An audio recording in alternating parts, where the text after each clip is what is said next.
Hello everyone, in today's video we're going to do things a bit differently. We're going to take a look at the charts, the overall market, right, of course.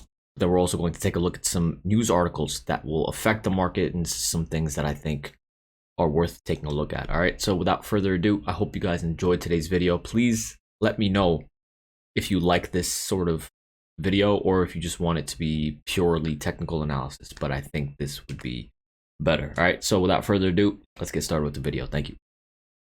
All right, so number one, we've got some news coming out tomorrow morning at 8:15, and then more news coming out at 10 a.m. So that should be fun. Then on Thursday, we have the normal unemployment claims coming out. Then once again, Friday, market is closed, but we have a lot of news coming out Friday morning. Next, I basically wanted to take a look at the balance sheet of the Fed, and you can see, I just want to show you guys how recently, during the month of March, we see a huge spike in the balance sheet. So that means, really we've basically been stagnating and in a steady decline for the past few months.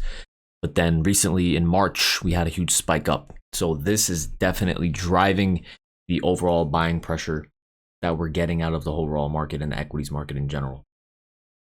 And you can get this chart at federalreserve.gov. Next, Google to cut down on employee laptops, services, and staplers for multi-year savings.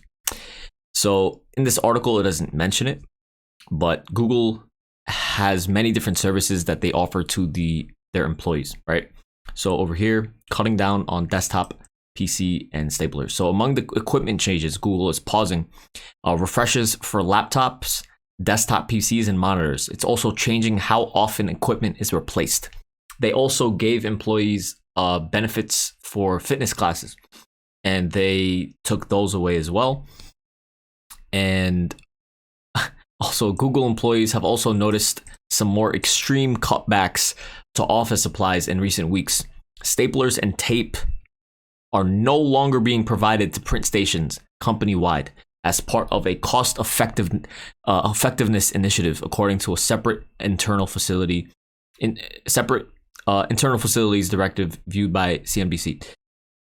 So they're essentially, before Google had a lot of money, essentially, right? These large tech stocks, they had a lot of money. They could replace equipment, faulty equipment, very, very easily. They could, if someone wanted to change their equipment, it would need a very, very small problem with the machine to get it completely replaced. That's not the case anymore. And also, Google employees who are not in engineering roles but require a laptop will receive a Chromebook by default. So it's a shift from the range of offerings such as Apple MacBooks that were previously available to employees. So obviously, MacBooks cost more money. So they're trying to really cut back on everything, basically. And it's going to take away from the quality of the experience for the employees in general. So that might also cut back on the company and the quality of the company's output as well. And just not even to mention the fact that they're cutting back on staplers and tape. So, it's probably going to be bad if they have to do that. I'm still wondering why Google hasn't really come out with their own why they haven't implemented their own sort of chat GPT into their search engine the way that Microsoft is with Bing. I guess it's because people are still going to use Google regardless of how much better Bing is as a search engine, because it's become like a verb. So it's going to be interesting. Google is just basically riding momentum, and it's not as amazing compared to the new technological innovations, but they're going to need to try to figure out how to make their search better, and that has to be with implementing AI. So that's going to also be interesting. It doesn't really mention that in the article though. So this is also pretty interesting. Saudi Aramco's oil, the publicized oil company that they have in Saudi Arabia called Aramco, reports record profit of 161 billion in 2022, more than Google, Amazon, Microsoft, and Tesla combined. So on Sunday, Aramco announced that it had recorded net profit of 161 billion for 2022, a 46% increase from the previous year. The increase in profits was attributed to higher energy prices. Obviously, the profits are nearly triple that of Exxon's 56 billion and more than that of Google, Amazon, Tesla, Microsoft combined for the same time period. So, last year in March, oil prices skyrocketed as a result of Russia's invasion of Ukraine, which disrupted global crude flows. The international benchmark, Brent, reached its highest level since 2008, peaking at 139.13 a barrel. However, in the latter half of the year, prices cooled rapidly due to central banks hiking interest rates and concerns about an impending recession. So, as the interest rates increased from the central banks around the world and everyone needed to basically drop the price of oil, things were getting too expensive. Obviously, Saudi Arabia lost a lot of money and they weren't making as much money as they could, right? So now OPEC, namely mostly Russia and Saudi Arabia, are both cutting back 500,000 barrels each. And the other countries, it makes a total of around 1.3 million oil cut, barrels cut. So, you know, this might just be, this is like a power play by OPEC, essentially. And it's not really that huge that they made 161 billion, because like that's the only thing that the country can really, like, they don't have anything else aside from oil.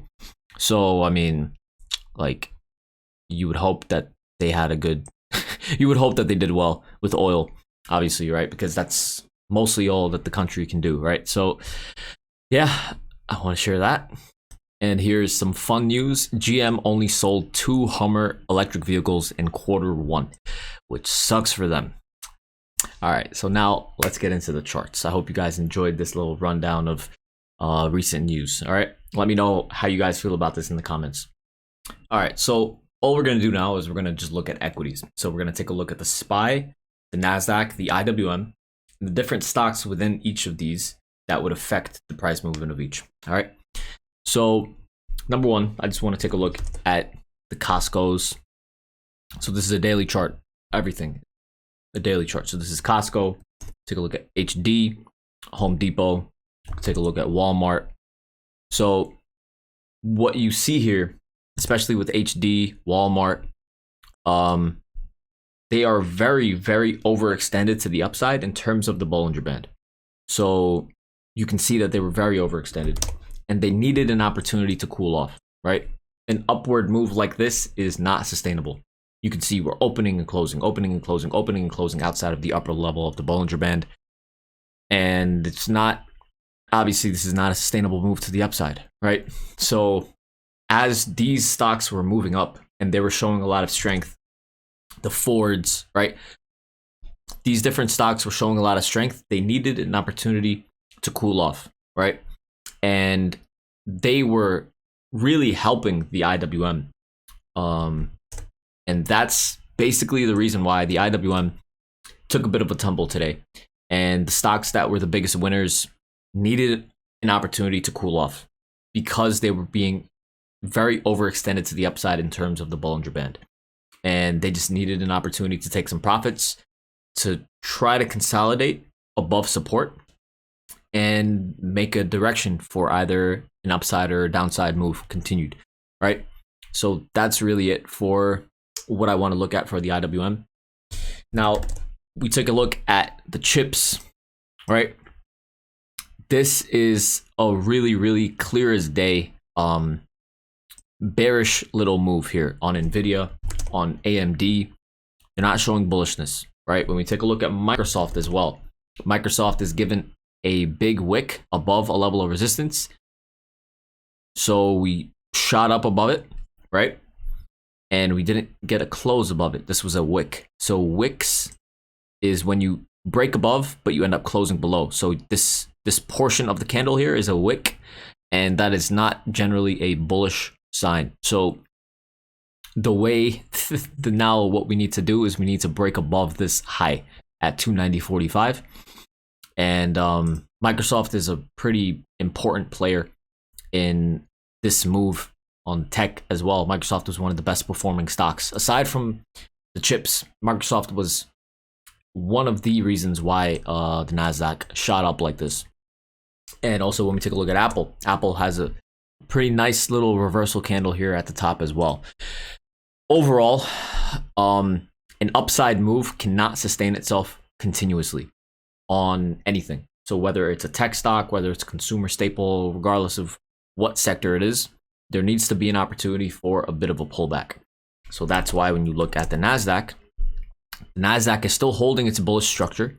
This still looks bullish, right? This isn't an automatic super bearish move, right? But then I also don't want to be married to any position. It's very important to not be married to any bias.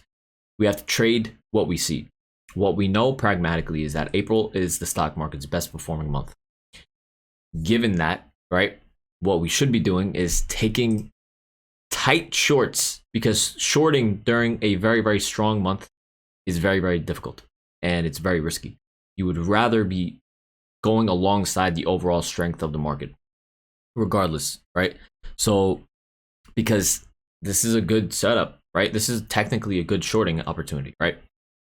But what you have to realize is their job is to make bearish setups look very enticing to take, so that when people buy puts and when people go short, it gives enough fuel. So say, for example, they have tens of billions of dollars that they're willing to put into the market, right? Great. If that is the only firepower that they have to bring the market up, they're just fighting against everything else. What they would rather do is get people to go short, would rather get people to buy puts, so that they could end up using that firepower to force people to cover their shorts and sell their puts and change and buy into calls. Does that make sense? So they want to try to manipulate the market. That's my thought process for this month, unless we completely just break below levels of support. But they're going to want to try to make things look very bearish to entice people to go short. But and then once people go short, they rip it up to the upside, and the continued move to the upside, because regardless of how bullish a market is, there needs to be some sort of period of profit taking or consolidation. But we need to see if the bullish structures on everything can hold, right? Obviously, everything that I'm saying is completely irrelevant once things break down below. Like, for example, last year, we didn't have a huge green month. I believe it was pretty red. So just because April historically is a very good month doesn't 80% of the time April is a green month. But just because that is the case doesn't mean it's going to continue. But if things look bullish, money is on the side of going long at support or going long alongside momentum in smart ways. So the NASDAQ holding support, needed a period of consolidation. We checked out the large tech stocks. NASDAQ, has a period of consolidation. Basically just needs to hold above 316, 316.50, and we can continue up. That would be the ideal case, but a 23.6% fib retracement from the most recent highs to the most recent lows is right here at 317.65. A 38.2% retracement is at 315.19. So anything above 315.19 is still bullish. It's still going to be pretty bullish, and that would still be a lot of buying pressure. Once we break below, that's when things become a little bit more dicey. But basically, in a very strong bullish or bearish market, day trading, anything, if you're holding the 23.6% fib, that is generally a very bullish structure. And anything above the 38.2% fib, still bullish, but above the 23.6, very bullish. So there's that for the NASDAQ. Now we can go ahead and take a look at the SPY.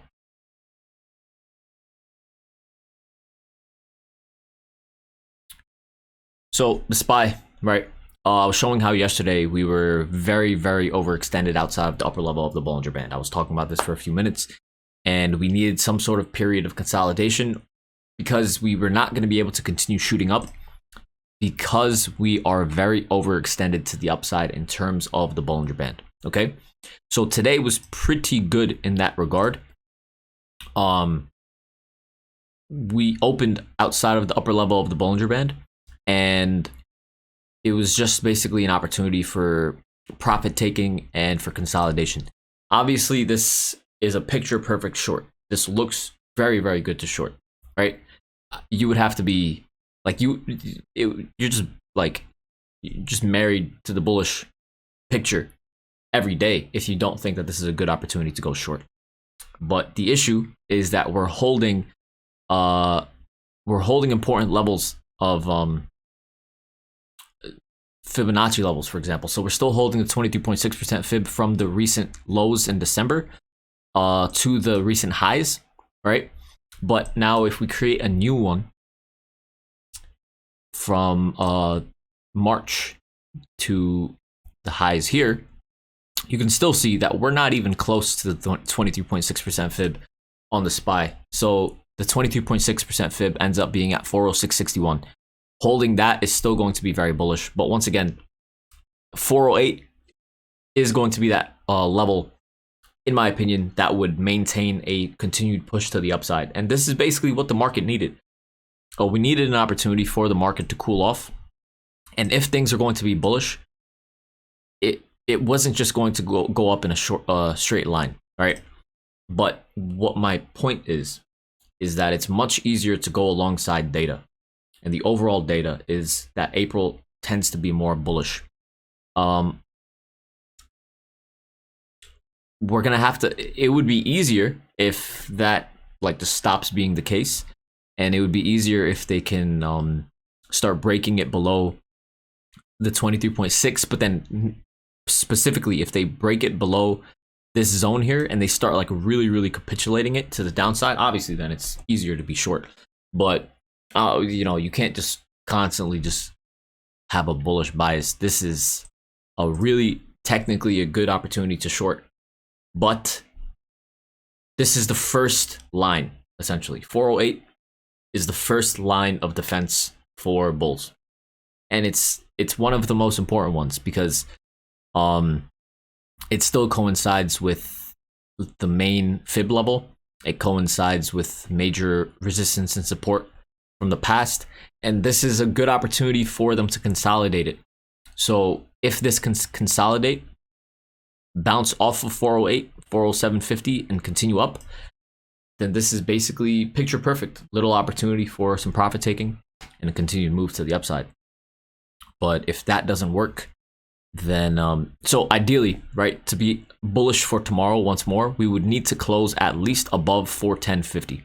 I would say at least above 410.50 to get a good solid close, a comfortable continuation to the upside.